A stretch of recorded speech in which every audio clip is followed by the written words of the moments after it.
बड़े हैं, इसलिए सबसे पहले मैं उन्हीं का नाम ले रहा हूं। हमारे विधायक लूर्ड करण सर, कैबिनेट मंत्री राजस्थान सरकार हमारे सुमित कोटारा जी, सीआर चौधरी जी, बीकानेर भाजपा संभाग प्रभारी व अध्यक्ष किसान आयोग राजस्थान सरकार, पूर्व कैबिनेट मंत्री तो हो गया, आदरणीय देवी सिंह जी भाटी का नाम लिखा है, विश्वनाथ जी मेघवाल विधायक, श्री ताराचंद जी सारस्वत विधायक, श्री अंशुमान सिंह भाटी। अंशुमान सिंह पहली बार आपको बोलते हुए मैंने सुना है, अच्छा बोलता है। दुनिया इस आतंकवाद को भोज मान रही है और एक कांग्रेस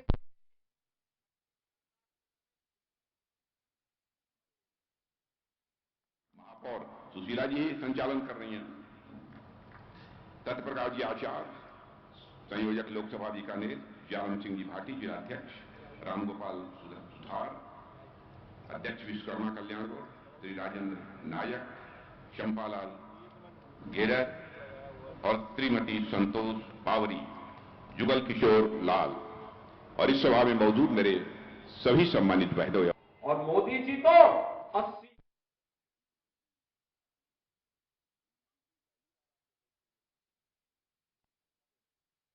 और शब्दों के माध्यम से मेरा स्वागत किया है। आप जानते हैं भारत की परंपरा है और शिष्टाचार का तकाजा भी है। स्वागत, अभिनंदन और सलाम दुआ कभी एक तरफा नहीं होना चाहिए, इसलिए मैं भी अपनी तरफ से शीश झुकाकर आप सभी बहनों भाइयों का हार्दिक अभिनंदन करता हूं, आप सभी का मैं स्वागत करता हूं। यह कोलायत की धरती है, इसके इतिहास से मैं अच्छी तरह परिचित हूं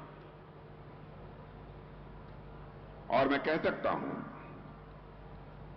यह मां करणी की भी यह पावन धरती है। श्री कोलायत सांख्य दर्शन की प्रेरणा की यह तपोभूमि है। मैं इसी पावन भूमि को पुनः शीश झुकाकर हृदय की गहराइयों से प्रणाम करता हूं। आज यदि आपके बीच में आया हूं तो अर्जुन राम जी मेघवाल के लिए आया हूं। अर्जुन राम जी मेघवाल लगातार 15 वर्षों से आपका प्रतिनिधित्व कर रहे हैं। संसद में वह किस प्रकार की अपनी भूमिका निभाते हैं, यह भी मुझे बतलाने की आवश्यकता नहीं है। बहुत सोच समझकर ही हमारे प्रधानमंत्री ने इन्हें संसदीय कार्य मंत्री की जिम्मेदारी सौंपी है। इसलिए संसदीय कार्य मंत्रालय की जिम्मेदारी भी इन्हें सौंपी गई है। अन्य जिम्मेदारियां भी हैं, हमारे देश के लॉ मिनिस्टर हैं, कानून मंत्री भी हैं, लेकिन संसदीय कार्य मंत्री की चर्चा मैं क्यों कर रहा हूं? संसदीय कार्य मंत्री ऐसा होना चाहिए कि यदि कोई विपक्ष का यदि नाराज भी हो गया और संसदीय कार्य मंत्री एक बार उसके सामने खड़ा हो जाए, एक बार नाराज विपक्ष की भी पलक नीचे झुक जाए, ऐसा ही संसदीय कार्य मंत्री होना चाहिए।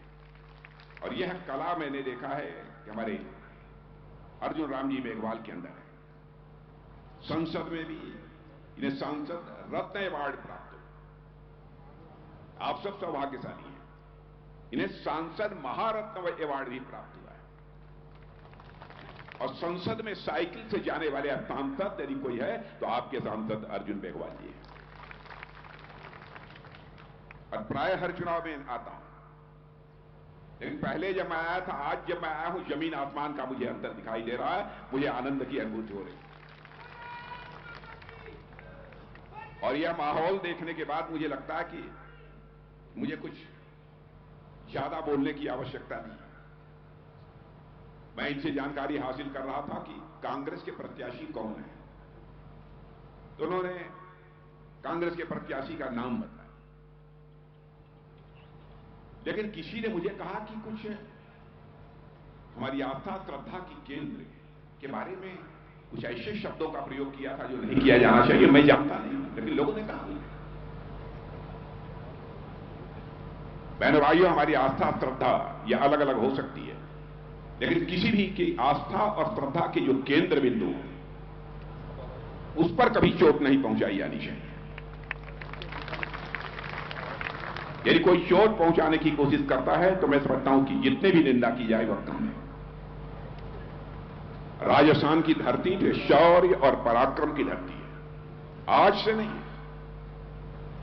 हजारों साल का इतिहास है इस राजस्थान। सारे महापुरुषों का नाम नहीं लेना चाहता। मैं तो बराबर इसके पहले भी राजस्थान आता था तो मैं यही कहता था, राणा की शक्ति, मीरा की भक्ति, पन्नाधाय की युक्ति और भामाशाह की संपत्ति, यही जो है राजस्थान की पहचान, यही राजस्थान की पहचान। पिछले कुछ वर्षों से लगातार 5 वर्षों तक यहां पर कांग्रेस की सरकार रही है। कैसी सरकार रही है उस संबंध में मुझे बतलाने की आवश्यकता नहीं है, आप लोग मुझसे बेहतर जानते हैं।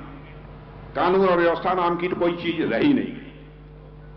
घर में घुसकर गला काट लेते थे, लोग मार दिए जाते थे, यह हालात थे। लेकिन हमारी सरकार आने के बाद भजनलाल जी शर्मा मुख्यमंत्री बने हैं। उन्होंने कानून और व्यवस्था को जिस तरीके से चुस्त दुरुस्त करने के लिए प्रभावी कदम उठाए हैं, इसके लिए मैं भजनलाल जी शर्मा को भी अपनी तरफ से बधाई देना चाहता हूं।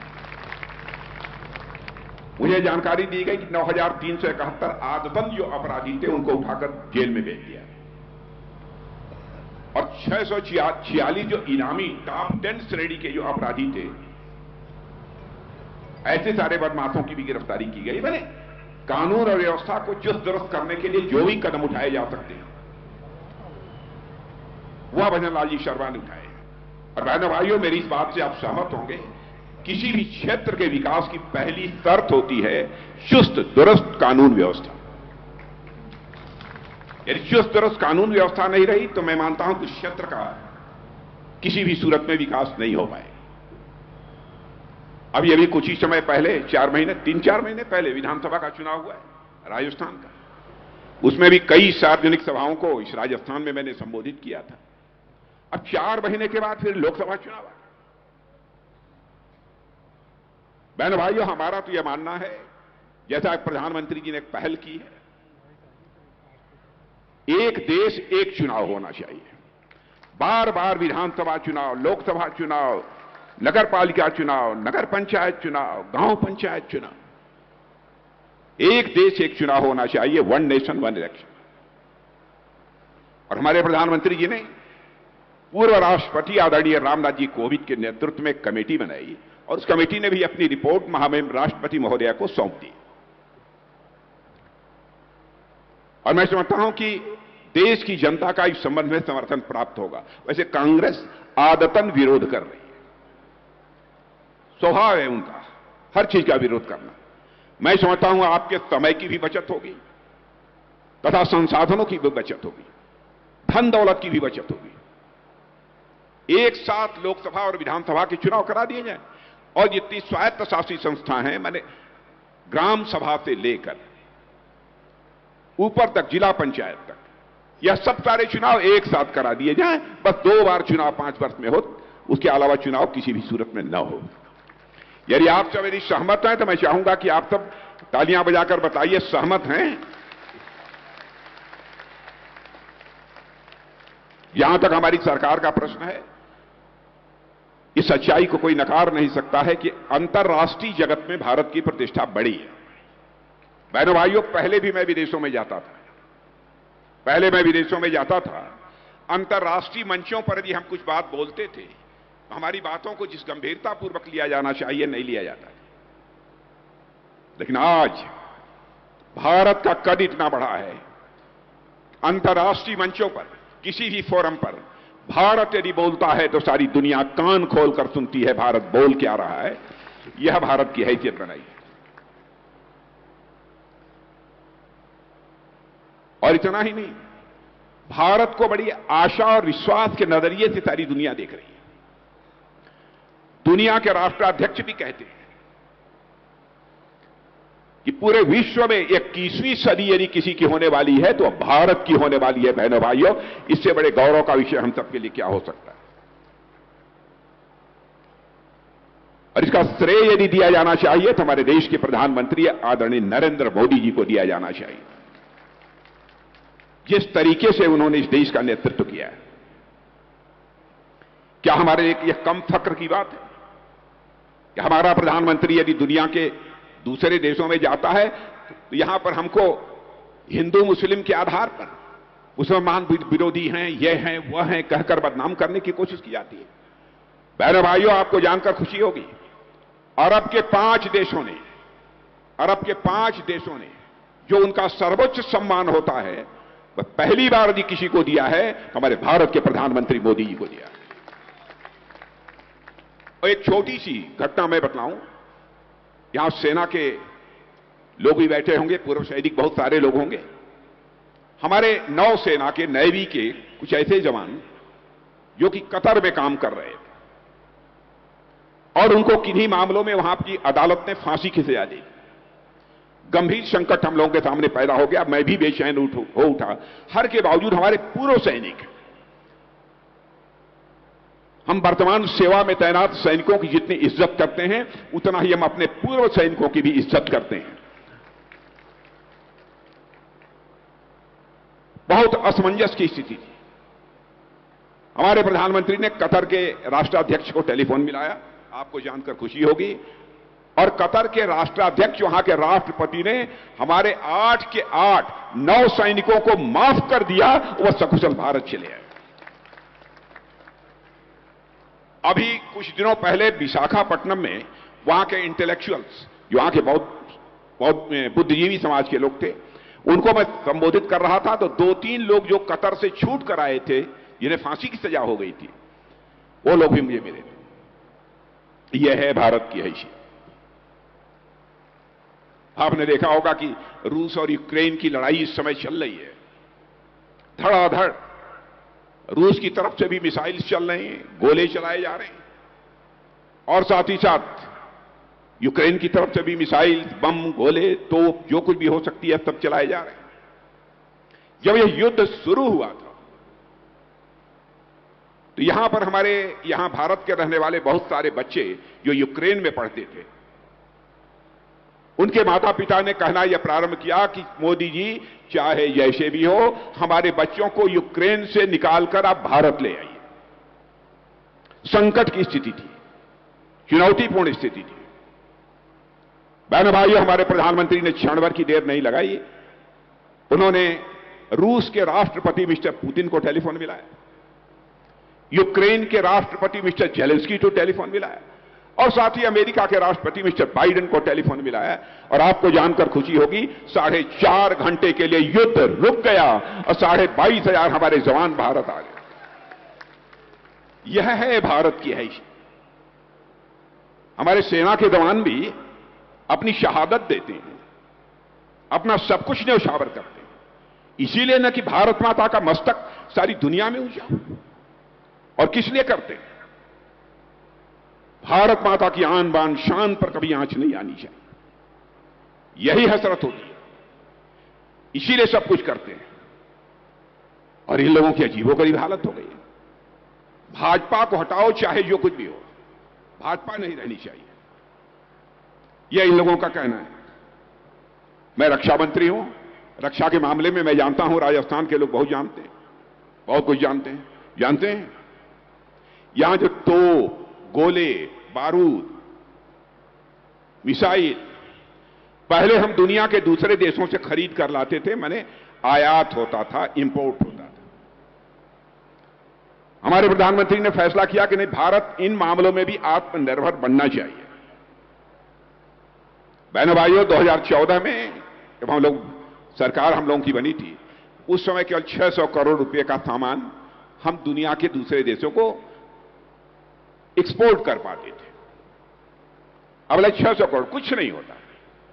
आपको जानकर यह खुशी होगी कि 10 वर्षों के अंदर ही वह करिश्मा हो गया है। 21,000 करोड़ रुपए का हम लोगों ने एक्सपोर्ट दुनिया के दूसरे देशों को किया है, और दुनिया की टॉप 25 एक्सपोर्टर कंट्रीज में आकर हमारा ये भारत खड़ा हो गया है। और मैं यह भी जानकारी आपको देना चाहता हूं, इंजन भारत में नहीं बनता था। बहनों भाइयों, 1 साल के अंदर देख लेना, भारत की धरती पर इंजन बनेगा, भारतवासियों के हाथों से इंजन बनेगा।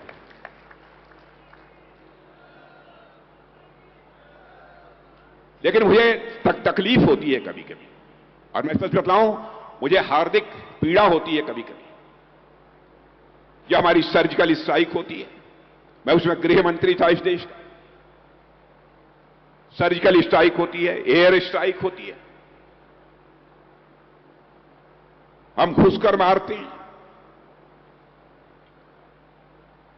ये कांग्रेस के लोग उस पर सवालिया निशान खड़ा करते हैं।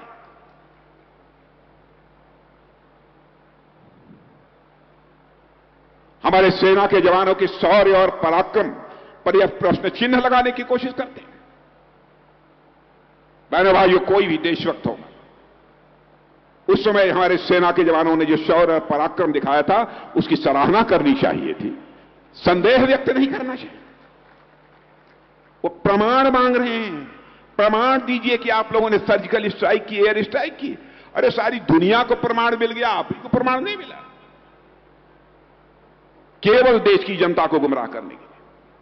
इसके पीछे यथार्थ कुछ नहीं है, सच्चाई कुछ नहीं है मेरे बहनों भाई। इसलिए मैं आप सबसे निवेदन करना चाहता हूं, फैसला आप सबके हाथों में। आप ये कल्पना करिए, भारत को लोग दुनिया में कहते हैं भारत ये गरीबों का देश है, बेरोजगारों का देश है। सुनेंगे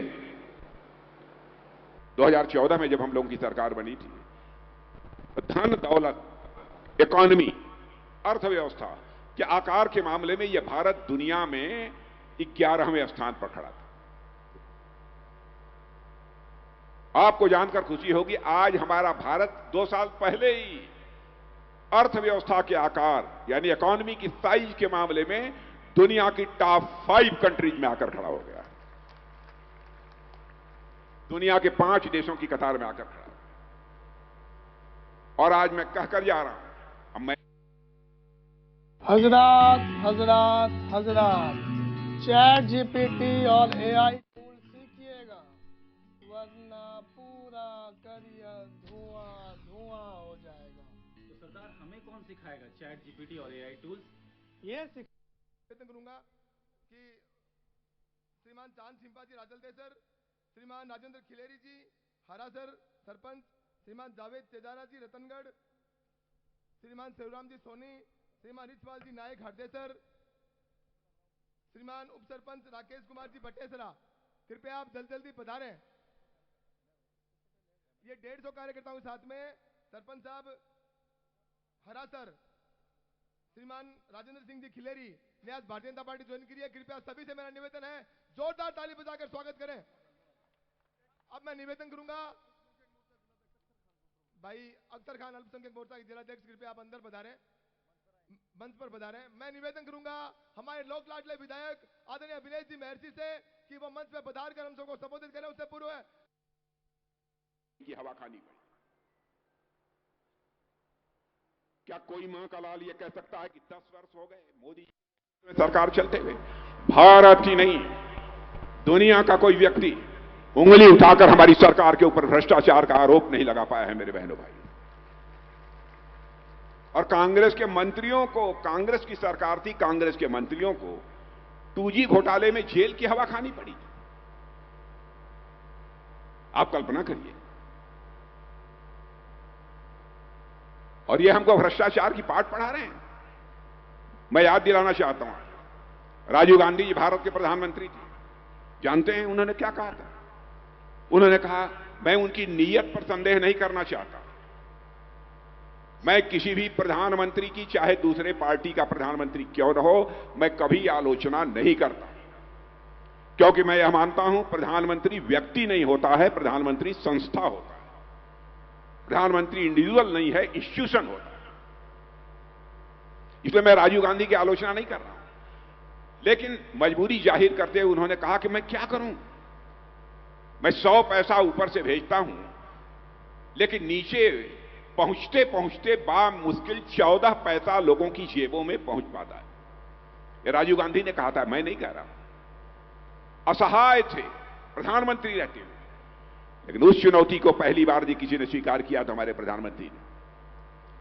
और सरकार बनने के साथ ही मुझे याद है, जब पहली मीटिंग थी 2014 में, सरकार बनी थी, प्रधानमंत्री जी थे और मैं था, 2 लोग केवल उस बैठक में मौजूद थे और सारे अधिकारी बैठे थे। मैंने स्वयं पूछा, मोदी जी ये बताइए कि ये खाता सबका खुलवा रहे हैं, क्या होगा? कह राजनाथ जी बाद में बतलाएंगे, इस बैठक के बाद करिश्माई काम हो। मुझे कल्पना नहीं थी, सबके खाते खुल गए। अब दिल्ली की बैंकों से 100 पैसा यदि निकलता है तो 100 का 100 पैसा आपकी जेबों में पहुंचता है। बहनों भाइयों, एक पैसा भी भ्रष्टाचार की भेंट नहीं चढ़ने पाता। इसलिए भ्रष्टाचार केवल भाषण देकर नहीं समाप्त किया जा सकता। भ्रष्टाचार को यदि समाप्त करना है तो सिस्टम में बदलाव लाना पड़ेगा, व्यवस्था में बदलाव लानी पड़ेगी, तब जाकर भ्रष्टाचार समाप्त होगा।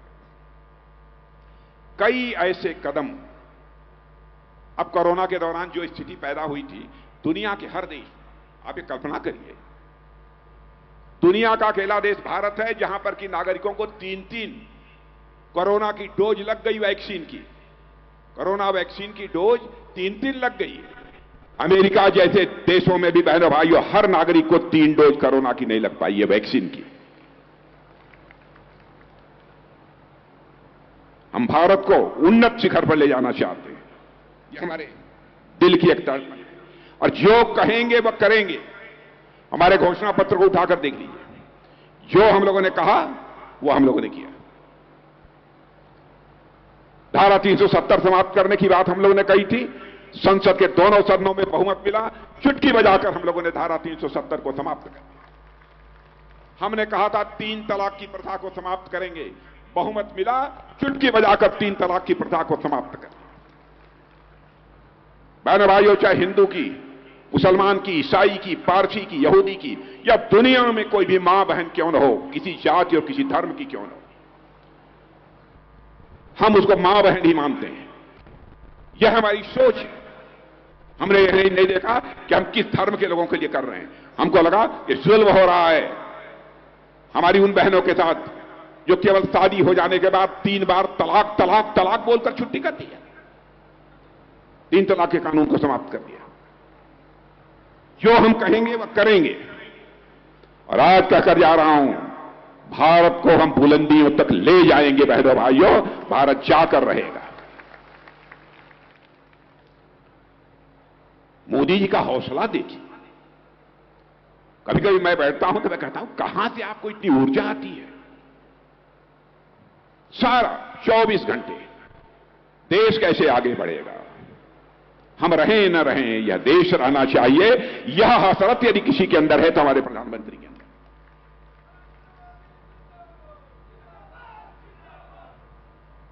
अब बैंकों की दृष्टि से जो काम किया है मैं चर्चा करूंगा, बहुत लंबा समय लगेगा, बहुत विस्तार में नहीं आना चाहता। क्या हुआ है, बैंकों की भी हालत बहुत खराब थी, बहुत खराब थी पहले, लेकिन उसमें भी काफी हद तक अब सुधार हुआ है। नॉन परफॉर्मिंग एसेट जो लगभग 11% से अधिक हुआ करता था, वो घटकर 3% पर आ गया है। सभी जगह आपको यह सुधार देखने को मिलेगा।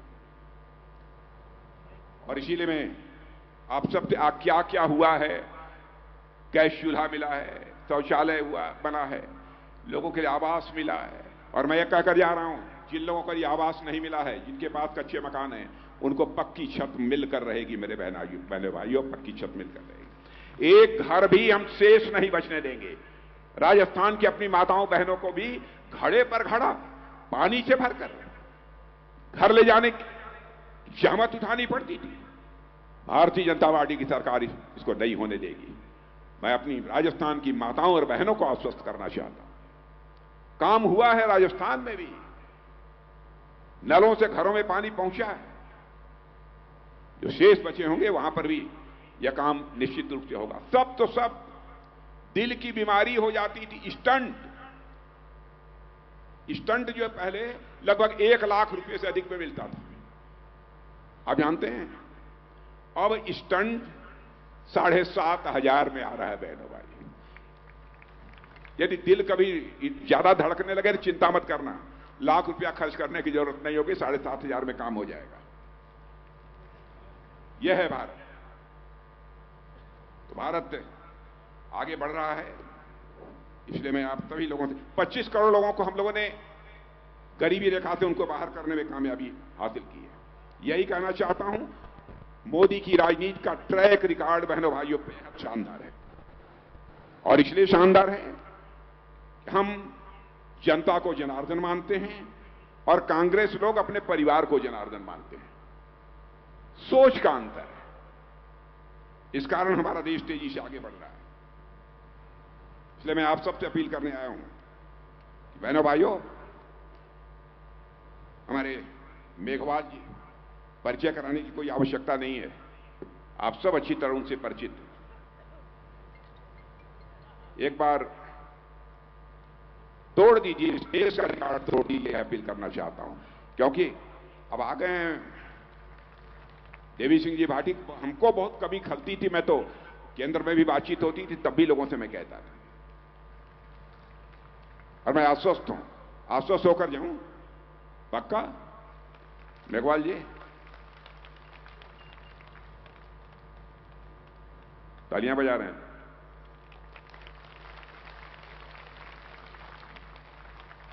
बहनों भाइयों, आप सबसे मिलकर बहुत खुशी हुई। लंबे समय के बाद आया हूं, लेकिन पूरी तरह से दुरुस्त आप लोगों के बीच आया हूं। और जैसा मैंने कहा कि मंच पर आदरणीय देवी सिंह जी भाटी को देखकर मुझे बहुत सुखद अनुभूति हुई।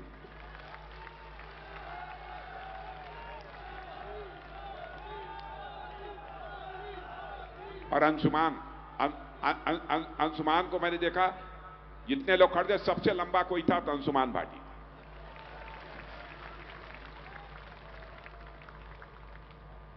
आप लोगों से मिलकर बहुत ही अच्छा लगा। आप सबको बहुत बहुत धन्यवाद। और मुझे पूरा विश्वास है कि मेघवाल जी को रिकॉर्ड मतों से विजय दिलाकर आप भारत की संसद में भेजेंगे। इन्हीं शब्दों के साथ आप सबको धन्यवाद।